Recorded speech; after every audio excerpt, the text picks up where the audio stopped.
3 rounds of the Open at 3 under par. But the championship picture has been completely altered. A marvellous 66 for Roberto Di Vincenzo, winner in 1967, brings him up to Peter Thompson on 2 under. And dethroning Bob Charles for the first time is Tony Jacklin. 5 under par, 2 shots in front with 18 holes to play. That is the picture as they go into the final day. A day that might prove historic for British golf, as Tony Jacklin knows better than anyone else. Tony, here you are on what might be a great day for you. The weather and the wind look the same, so the course conditions, I guess, will be the same. But you've got 4 or 5 very hard men right behind you. How do you feel about it? Well, I feel like anybody else would feel about it. Bob, you know, it's a day when I've just got to try and keep my head and not make any mistakes and just play the golf course and do the best I possibly can. And if somebody does better, well, that's just bad luck. You know, you can't win them all. All I want to do is do my very best, and we'll see what happens. Right. Did you sleep well last night? Did you take that pill? I did too. Yeah. I took the pill about 11:30, and I was watching the late night movie, and that finished about 12:30. And I think Bert Yancey had to help me upstairs. I was in such a, you know. Anyway, I didn't know anything else till 9:15 this morning. So Very good. I was delighted when I woke up and looked at my clock. But you're not feeling sleepy now? Feeling pretty jumpy at the moment. Those last few moments in the paddock before the call to the start. Most of the final day field is already in action. The leaders are last, fidgeting, putting, seeking all the composure they can find for the 4 grueling hours to come.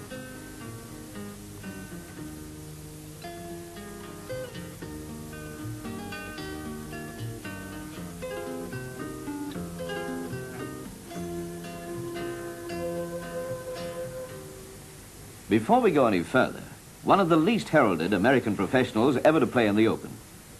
Davis Love Jr. is the name, from Atlanta, Georgia. And here at the 9th, he's level par for the championship, if you please.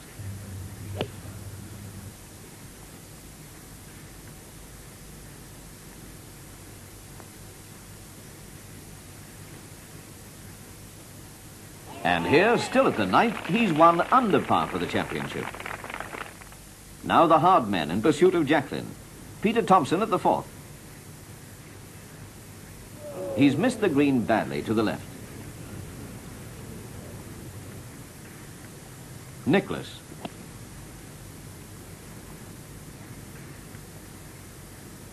Right in the fat of the green. Thompson from the sand.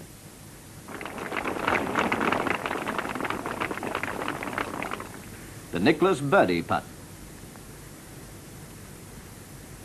Near misses are no good to a man on the last day of an Open. The Thompson putt for a par. Made it. 2 good shots. 2 bad shots still count 4, as Walter Hagen said. At the 7th, Jack has hooked his drive into impossible rough, takes a penalty drop, and blasted across the fairway. Now he's playing 4.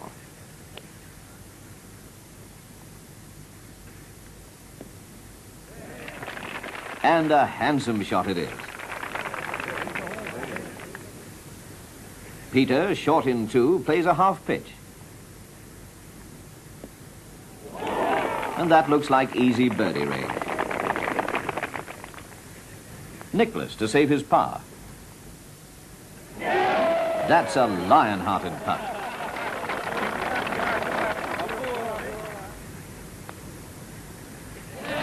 Thompson makes a handy birdie. The final day action is warming up. Another birdie chance.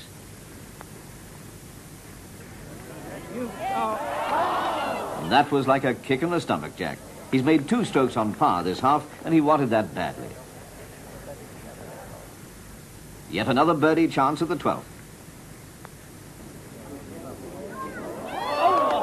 Perhaps, at this moment, Jack sensed that 1969 would not be his year. Thompson on the 12th for his birdie. And maybe he felt the same. Here's the Nicholas power swing on the 15th tee. Oh, but he didn't like it. Thompson from the rough at 15. It's a fine shot, but alas, he didn't make the putt. The final hole. No hope of victory now. But the big crowd is ready to acclaim two great players, two great champions, who have known their moments of triumph in the Open, who have played sterling golf this week, and who have added nothing but dignity to the old championship over the years.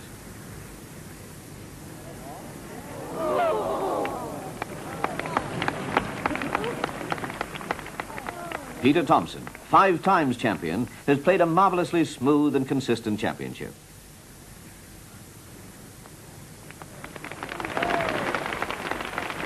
Jack Nicklaus, after a poor opening round, made a tremendous challenge, but could not quite sustain it.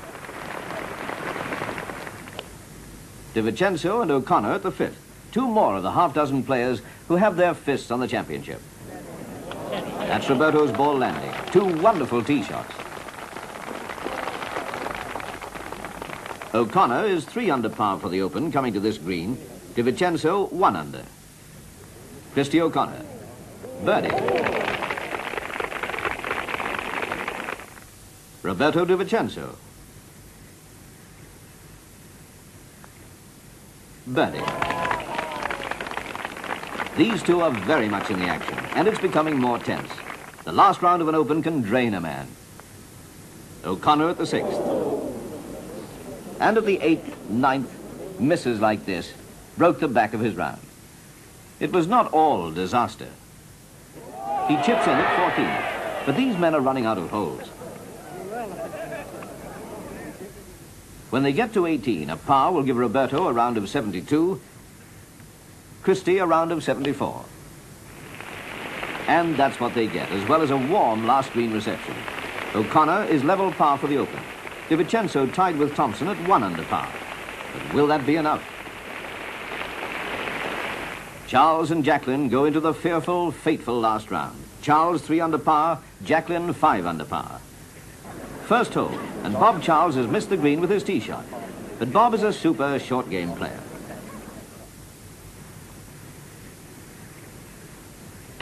There's the little pitch. And it's badly short. Is that an early sign of anxiety from the New Zealander?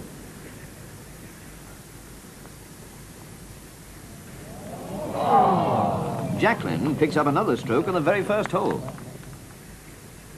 4th hole. Jacqueline has birdied the 3rd, is 6 under par for the Open, and has a 4-shot lead on Charles. Just the kind of early breakthrough the British boy must have dreamed of.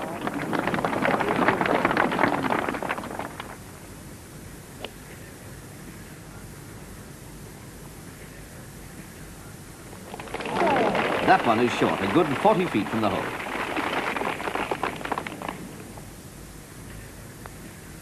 He putts. It looks good. He holed it. There's a smash between the eyes for Bob Charles. The crowd loves this thrilling action, and Tony isn't unhappy about it. But Bob Charles is no new boy at the game. He's one of the world's finest putters. Can he match it?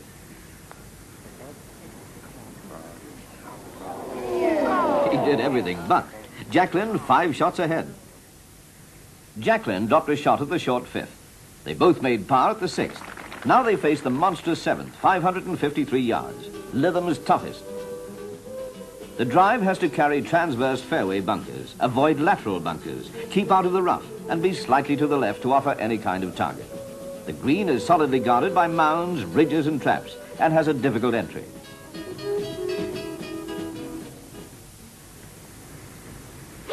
Bob Charles drives into the center of the fairway. Tony Jacqueline drives. He's only just in the semi-rough on the right. He moves it on with a 3-wood.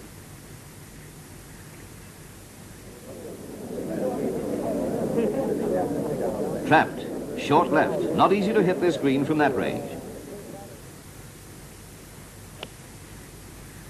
Charles with a big iron. It's sliding off to the left.